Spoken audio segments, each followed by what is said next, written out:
Welcome back to our K-Series swap. This is video 4 in getting a K20 into our Honda CRZ. In this video, we are finally looking at actually putting the motor in the chassis. Today's the day! The sun is shining! We're going to dive into installing our Hasport mounts step by step. We're going to look at our tuner's wiring harness and repinning our ECU A plug. And just starting to get everything situated here in the frame, making any adjustments, cutouts, hammering anything that needs to be cleared out. So this is going to be the first video that really starts getting into the little details and the individual steps of this swap. So today, we're just getting the engine dropped in the frame, making sure our mounts line up, making sure everything has good clearance, and getting it ready to button up the installation. Let's go!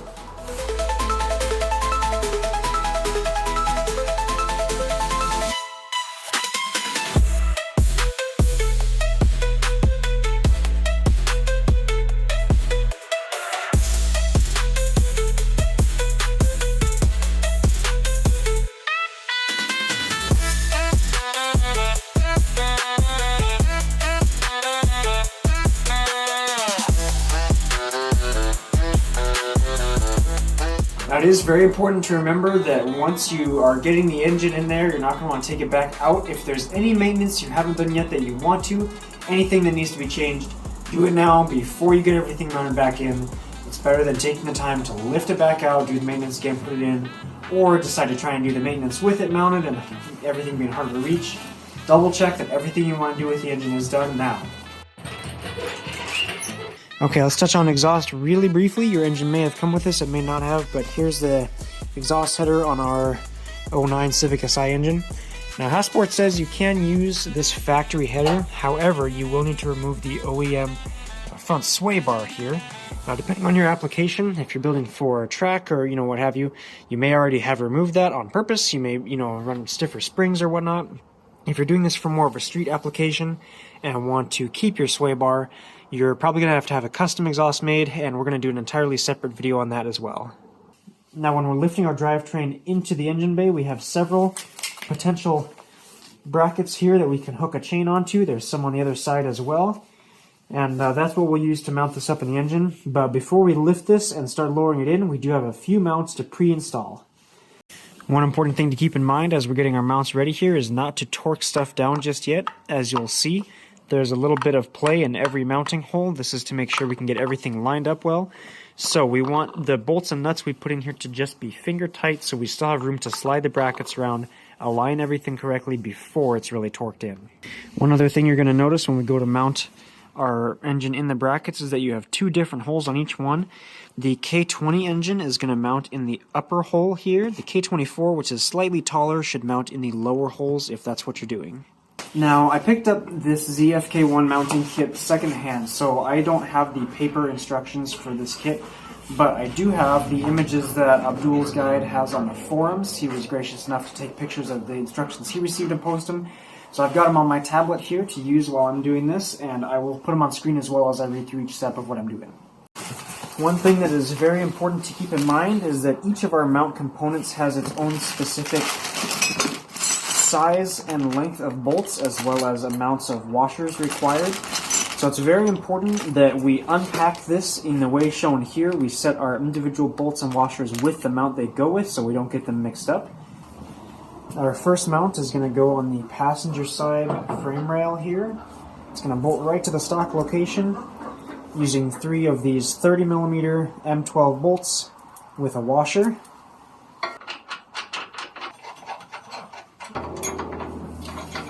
The step in the instructions for this mount comes next, but since we're going through the top, we're going to skip that for now. If you are installing your engine from the bottom, go ahead and install this mount now. Now, while I suppose you could reuse these threaded studs the transmission comes with from the factory for this mount, our Hasport kit has 3 bolts here. It calls us to use those, and for the sake of erring on the safe side, avoiding interference with the engine mount or anything like that, I'm going to pull these out and we'll use Hasport's included hardware. Alright, so for our driver's side or left side transmission mount, we've got this assembly here. You'll see one end is thinner and one end is significantly thicker. So we've got a 35mm bolt and washer to go on the thinner end toward the front of the engine here. And then we have two 60mm bolts. All of these are M12 according to Hasport. that are going on the back. Now I am going to use 2 washers on these back ones because the bolts are just a tiny bit too long. They bottom out in the transmission before I can actually tighten them. So I'm going to use 2 washers here just to give us a little bit extra headroom there. Alright, so here's our side mount here. We've got our threaded rod and our bolt removed. Don't forget to take off this ground wire. And we're going to keep the side bracket on here. If you're using a K20 engine, you need to replace this with one from a CRV, I believe. But for the K20, we can reuse this one and just bolt the Hasport mount right on top. So the Hasport kit does say to attach this mount here with these 35mm M12 bolts and washers. However, this is an M14, I'm assuming, and it's too large. These bolts don't actually thread in, so we are going to reuse our factory hardware here. However, I don't want to put this mount on quite yet because, as far as I know right now, we are going to have to trim away some of the frame here for the AC compressor pulley. I am keeping that. If you're not going to, then don't worry about that. If you're deleting your compressor, you will, of course, have to find a different length of belt. But I don't want to have both of these bolted onto the engine, and this won't line up if that's contacting down there. So I want to make sure we can set the engine somewhat in here, figure out how much we need to trim away before we lift it back out and finalize the mounting here. Now, while I didn't see this anywhere in the instructions, at least not the ones posted on Abdul's guide, it looks like our lower transmission bracket is going to bolt up right here. We've got one bolt with that connects right through to the transmission, and then these 2 open ones, which are set farther back, but our kit does include these steel spacers that are going to mount here and line it right up with that. So I think our mount is going to sit something like this, attached to those 3 points, and this is what our bottom transmission mount will hook to and meet up with the factory spot right here. Okay, I think it's time to do our first test drop-in and see how she fits, figure out what we need to cut away. Now, of course, you never can be too careful with this process, especially if you're doing it alone. Take your time, make sure nothing is contacting the windshield, make sure all your tubes and wiring are clear, don't get snagged. Just go slow with it, be careful.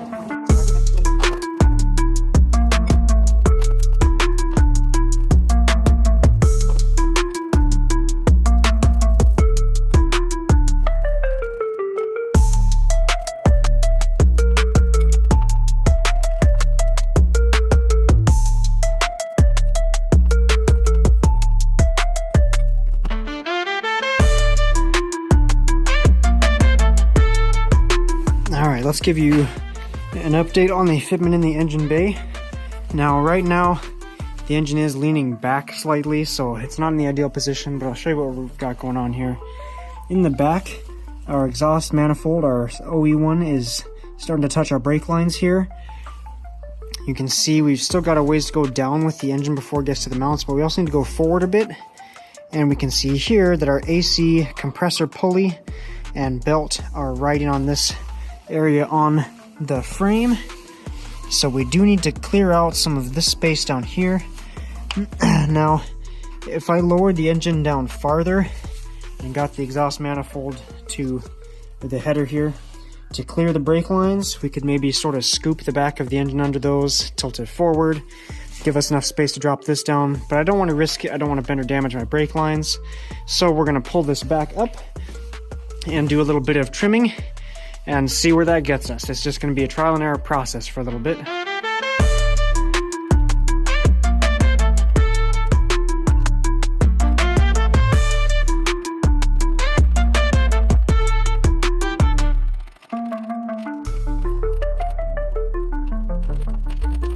Alright, this is the problem area down here. I drew kind of a just rough line with a Sharpie of where I think I'll need to clear out. I want to be on the more generous side, so if I cut away enough for it to fit the first time, then great. And that's because if I need to service the compressor or anything and I need extra room to pull it out of the engine, I'd rather have more space than less.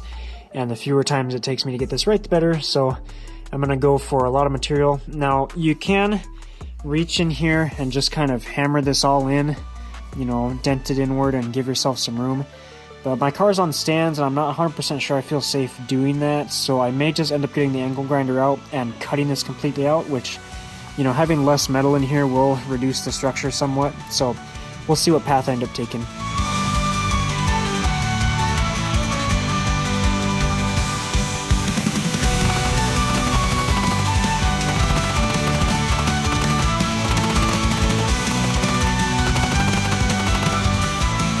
Noticed it a little too late, but down behind here on the other side we have wiring harnesses that I'm starting to pinch in behind this buckled metal.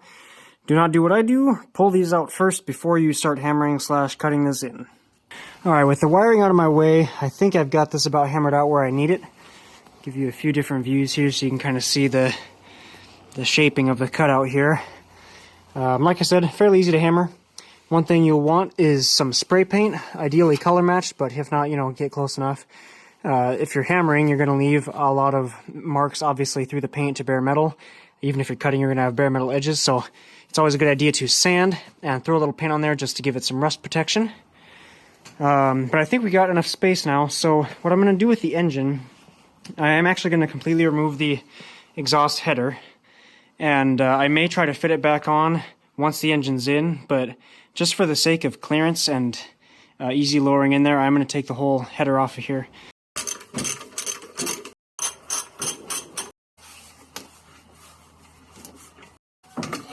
Alright. This bracket down here.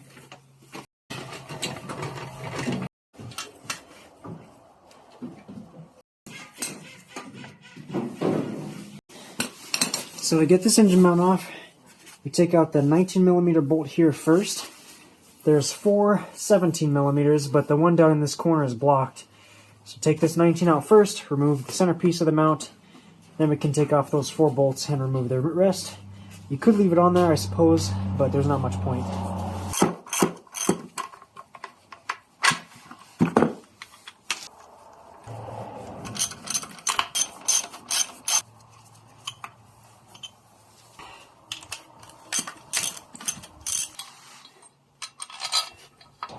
And we'll pass these through here, through the spacer,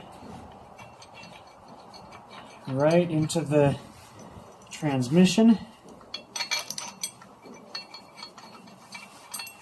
And this one we're just reusing the factory 17. Lovely, look at that. Now this bracket doesn't really have any play, so I am going to torque this one down right off the bat.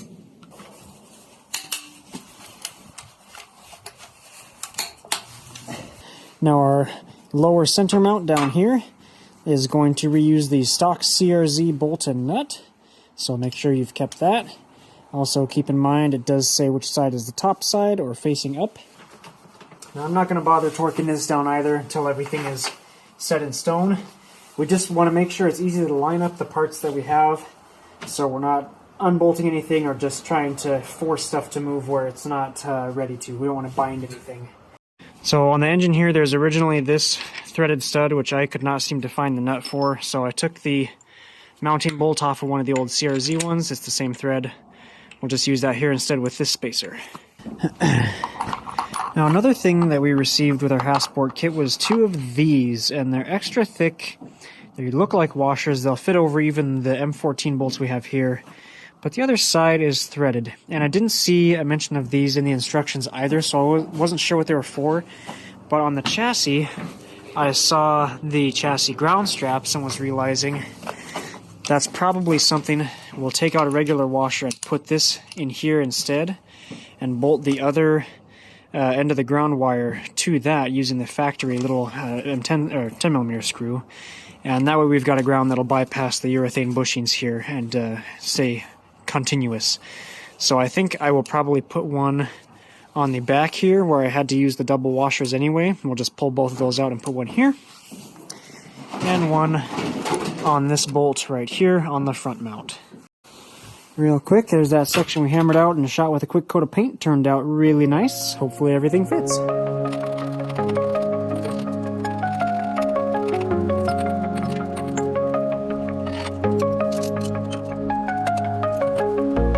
Not sure if I mentioned it before, but if I haven't already, absolutely take care you do not bash into your windshield moving in or going up or down.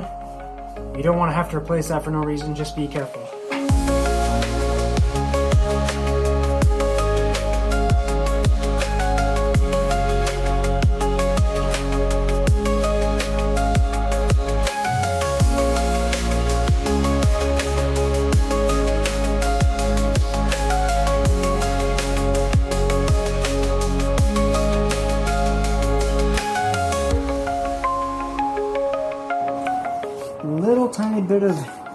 clearance issue on the other AC line here. Just be very mindful of that going down. Otherwise, so far everything's looking great, especially our AC compressor clearance.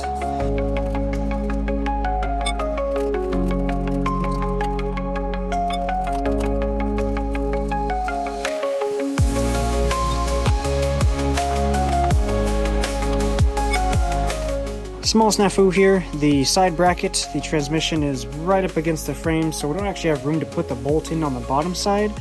I may lift the engine out a little bit, see if we can get that bottom one in.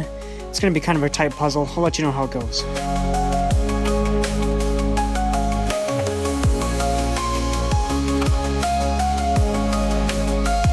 Okay, I thought if I could drop it down low enough, I could reach that sideways bolt, but the transmission is resting on the subframe. Still don't quite have enough room. So what I'm going to do is lift it back up a little bit, get the other two mounts tentatively bolted in, get a jack under here to support the transmission, and take off this strap here. And then I'm going to remove this side mount, which the strap is currently attached to, and see if that gives us space to drop it in there instead. Alright, so remember with the K20 we're using the upper holes here. I've got that lined up somewhat straight. We started with we've got 3 long bolts here. This longest one here is for our driver's side mount. This one I'm assuming, which is a coarse thread, is probably what's going to go in our bottom mount. It is the shortest thread wise, and this one we'll use for our top mount.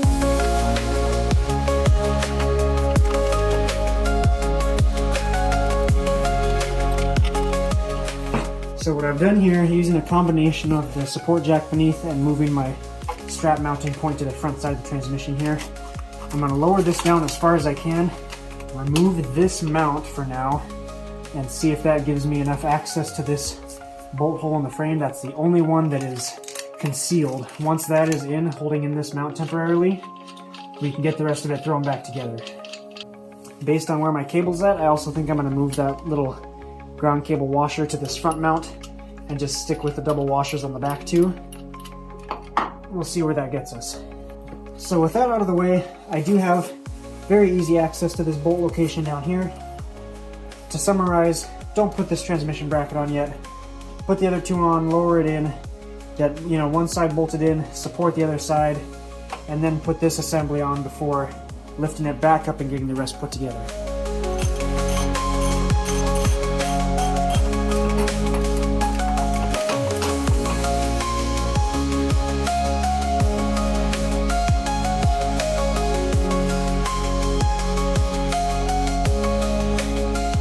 Now we've got this side mount bolted to the frame, and the transmission needs a little alignment to get this situated, but we can do that.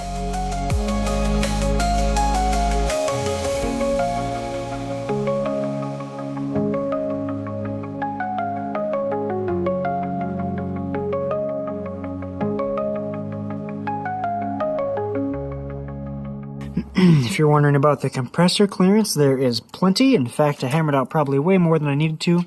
The closest part is actually up here next to the main frame rail going backward underneath this mount. And I mean, it's not going to touch, it's not going to contact. I am going to wedge this tiny little flap out a little bit more just so it's away. But overall, plenty of room here. Okay, our engine is in. Super exciting. It's awesome to see the progress physically happening. The engine's mounted in, something's going down. So now let's dive in and take a look at connecting everything from the chassis and the old systems to the new. A great segue I obviously missed from our mounting to our electronics is the ground wires. So let's start with getting those hooked up. We got one here, one on the other mount, and we also need to relocate our ground wire from here to our valve cover since we're using insulating gaskets that no longer will let the current pass through. So what I ended up doing to relocate the ground on the intake manifold here was just reverse the ground wire coming out of here, again for the sake of keeping things reversible if I need to, and just running an extra ground wire up to this bolt on the valve cover. Again, you might not have to do this if you're not running a thermal polymer gasket. If you're using a metal one of some type, this shouldn't be necessary. As far as I can see right now, the only thing down here that's unconnected is our clutch line, so I'm going to go ahead and get the battery tray reinstalled here so we can start getting our ECU mounted up and get the wiring all done for that. Now I did pick up a 51R AGM battery as opposed to the 151 the CRZ starts with. I went with AGM specifically because this car is probably not going to be used daily, and I don't want to deal with drain issues. Maybe I'm just paranoid from the drain issues I had on the CRZ with the hybrid system, but anyway, still fits the tray great. Our terminals will work with the stuff we have from the Civic or the CRZ great. So this is what we're going to drop in here. Let's work on the actual wiring. So we've got a few different things to hook up here. We have our Civic charge harness here. We've got our CRZ body harness, our CRZ ECU A plug, our Civic ECU with its two engine plugs, and this going to the body harness, our tuner's adapter harness that'll go between it all. So let's start by looking at our tuner's jumper harness. So the main two plugs we've got on here are going to go between our CRZ body harness and this extra plug from our engine harness. One thing that is critical to check on your engine when you're picking it up, I can't remember if I've mentioned this already, but there is this little socket in the middle called a bridge connector, and you do have to have that because when I went and picked up my engine, it only came with this. Thankfully, they still had the chassis in the yard, so I was able to go grab this quickly. But on our Civic harness and our tuner's harness, you can see that these ends will not mate together, so you do have to have this bridge connector in between to close that gap. We've also got a couple other connectors on here. This is our O2 sensor back here, and we have a extra wire that will be crimped or soldered to an ECU wire, and we will have to make a couple mods to the factory ECU wiring. So tuners did provide some simple instructions for us. There's only a few things that will need to be modified on the factory ECU connector before we plug it in here. So things are going to start off pretty simple here. We've got our CRZ body connector here. This one's not used. I believe that was just for the IMA, and I may try something later to delete the IMA error light. We'll see. But for now, we're just going to take this end of our tuner's harness,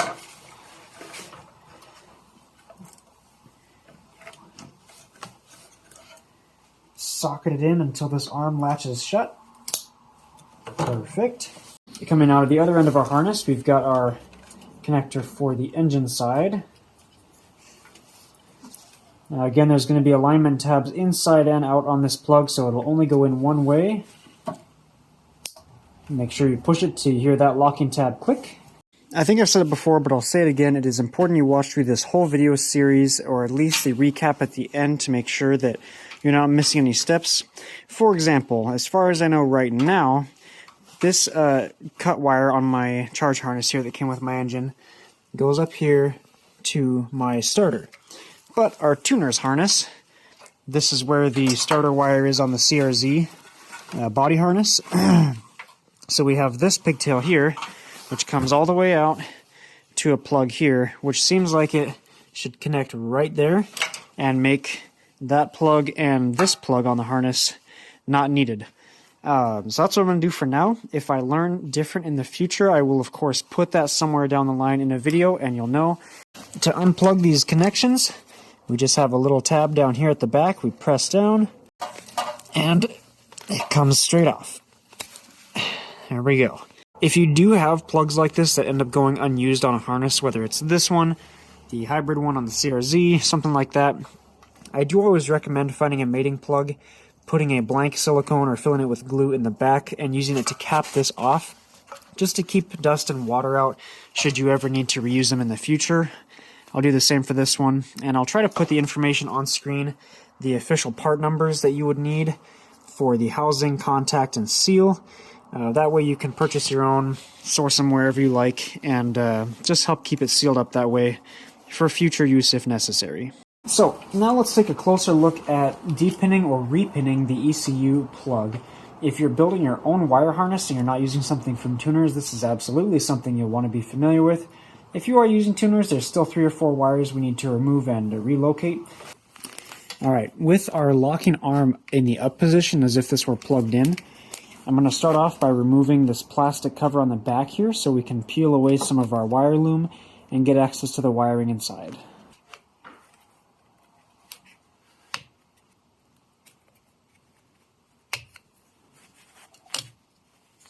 Now we can see our wiring on the back, and it is not lined up quite right, but if you look closely, you can see the numbers here denoting which socket is for which pin.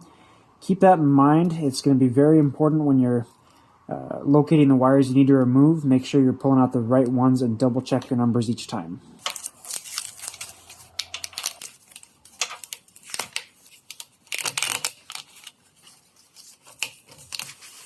We're going to want to have plenty of length of wire exposed here, since some of this will need to be cut and resoldered or crimped. We can always put the loom back and tape over this or use heat shrink when we're done to look nice and clean. So the first instruction with our tuners says to D-pin plug 7. It says blue wire. So let's double check. Our pin 1 slot is right here. Our pin 5 is right here. So that should put us at 6 and 7, which is indeed a blue wire. So we're cut in the right direction, and that's the first one we need to remove. Before we'll be able to pull any of these wires out of the socket, there's first this white plastic locking ring that is holding them all in place that will need to be lifted up. There we go. With that lifted up, we can now use a very fine point tool, such as really pointed end tweezers or a paper clip or safety pin, and we'll reach in the upper hole here on the pin we want to remove. The lower, smaller hole is where the actual contact is. Try and get you a close-up shot of what I mean here. So you can see all of the smaller holes here that have pins populated. There's a bit of metal visible right there. And right inside here is where these little plastic tabs live that we're going to flip up.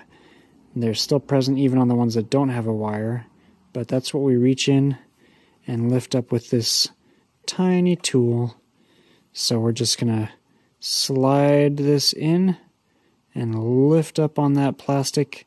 Just pry it upward a little bit. I don't know how well you can make that out in the video, but there we go, just like this. And lift it up. That lets us slide the pin backward out. And slide it out the back of the housing, just like so. Now if you are cutting or replacing any of these pins, again, the part number for that is on the screen if you need to purchase any new ones. Our instructions also say to cut this wire or bend it back and tape it off. I'm going to use glue-lined heat shrink. So we'll just fold it back here a little bit, put some heat shrink on it to cover the contact and keep it waterproof in case, again, we ever need to undo this in the future.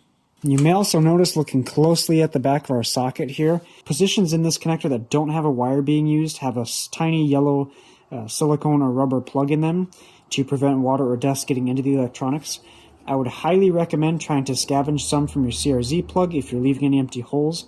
With electronics, it is critical that these plugs are sealed. You do not want anything getting in the connectors for your ECU, particularly shorting anything out, causing damage. So even if you can't pull any of these out of your factory ones, put a little bit of glue or something in there just to help keep it running long term.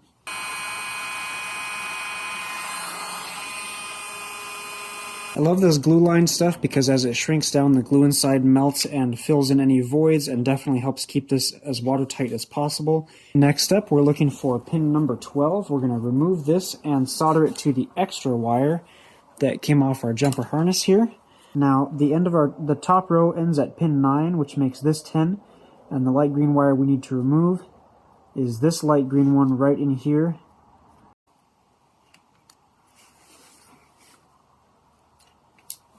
Before we solder this connection, just double check that your wire isn't tangled around anything. You want it routed relatively close to where it's going to be.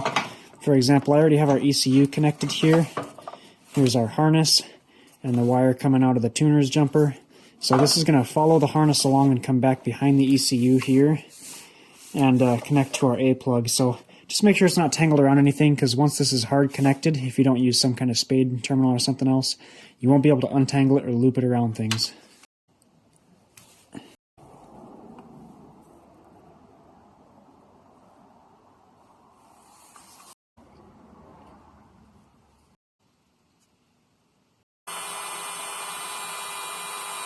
Next up is the brown wire from position 13, which is right next to the one we just removed. Now this wire we're actually going to be moving somewhere else on our harness, so we'll keep that loose for the time being. Flipping the plug over to the bottom side, we're going to remove this wire from position 38. This is 36 here. So we're going to take this wire out and again bend it back and heat shrink it. There we are.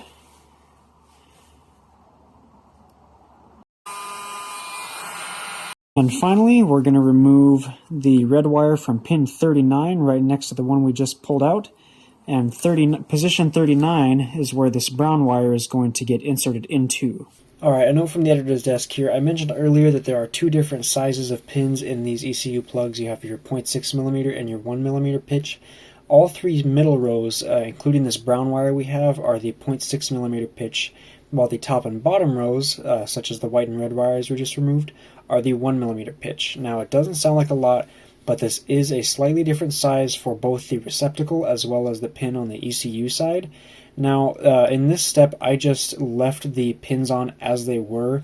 I don't know if that'll cause any problems yet. We'll see when I start the vehicle. The tuner's instructions, which I did not read carefully enough, recommend cutting the red wire back rather than completely removing it, and cutting the end off the brown wire and soldering them together so that you're using the proper pin in the proper spot down in position 39. I would recommend you do this as well, just to make sure that you're getting full contact. There's nothing that's a little bit too large or a little bit too small, and potentially causing electronics problems in the future. Now I want to make sure that that pin slides all the way forward until it re-engages with that plastic locking tab. I think we're all set there. Alright, and believe it or not, that is all the modification that we need to do to this harness, at least as far as I know, according to the directions I was provided. So, now we can depress this locking tab back in to re-secure all of our pins inside that housing. Then we'll use some electrical tape to bundle these back together with the loom. Snap our dust cover back on here, being sure to not pinch this wire that will be exiting the harness. Now we're ready to plug up to our ECU.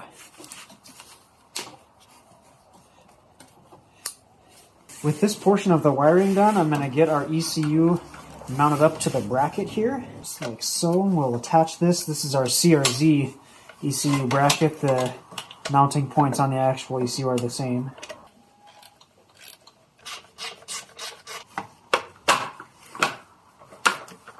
So, we've got our ECU mounted loosely. There's just one bolt. Obviously, our little bracket here that mounts to the OEM CRZ bracket is just missing. This Hasport mount doesn't support that, so we'll figure out another mount shortly to make sure that this bracket is stable.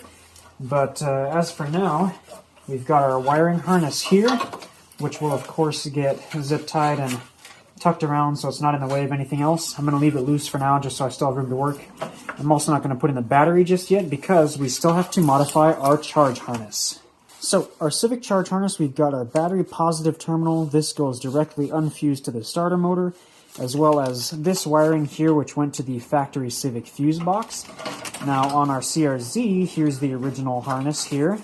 This is our power wire direct to the backup starter on the CRZ, as well as this fuse terminal that we removed earlier in the disassembly process. So we're going to mash those together.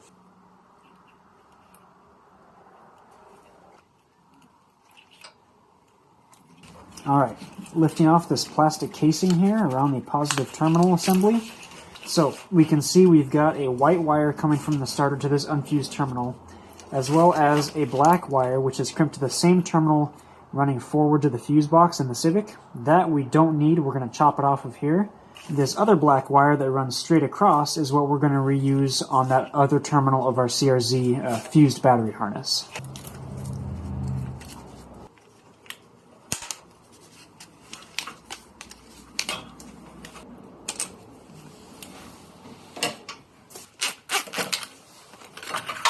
We're going to put the unfused cable on this bolt here that's coming directly off the battery positive, and the black fused cable on this terminal that we removed the wire from the IMA system.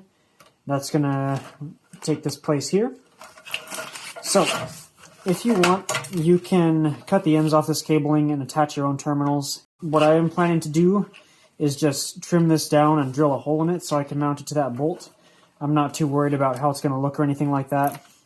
Same with this. I'm just going to bend the metal out, drill a hole, and bolt it to the original spot. So here's what I did with the terminal for the fused side. I ended up just taking a Dremel with a metal cutoff wheel and removing that whole long tab on this side, just giving it a circular shape to fit in the original spot, drilling a hole here for the bolt to go through, and we're just going to bend it 90 degrees and mount it right on.